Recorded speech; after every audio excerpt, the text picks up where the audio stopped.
สบายดีพี่น้องมื้อนี้เฮาก็อยู่สวนคือเก่าเนาะตอนนี้เฮาก็ว่าสิต้มไก่เนาะเฮาว่าสิเลี้ยงจักเลี้ยงหยังเนาะเลี้ยงเขาบ่เฮาก็บ่ฮู้คือกันเนาะกำลังเห็นเนาะตอนนั้นปีกายปีซื่นเฮาก็บ่ได้ไปเนาะมีแต่อีพ่อไปคนเดียวตอนนี้เฮาก็ว่าสิต้มไก่เลี้ยงเขาพ่อแม่พี่น้อง กำลังต้มเนาะกำลังต้มไก่บัดนี้เฮาก็ต้มไก่สุกแล้วเนาะเพราะว่าสิกินเหล้าบ่พี่น้องอีพ่อบอกเขากินก่อนเนาะอันจักบอกหยังเนาะเฮาก็บ่ฮู้นำเขาคือกันเนาะบัดนี้เฮาก็นั่งกินเนาะข้อยก็กินบ่ได้เนาะไอเจ็บคอกินบ่ได้กินแล้วก็ท่มถิ่มเนาะ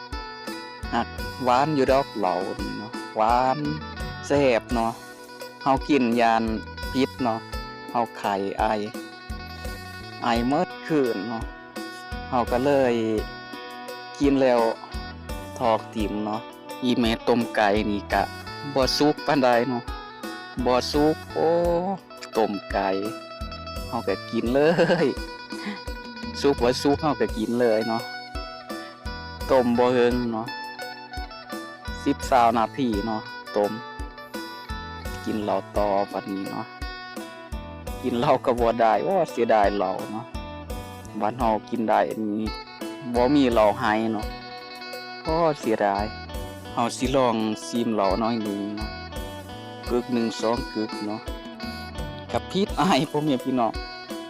พิษแต่พิษว่าอายเลยกันนาดเนาะ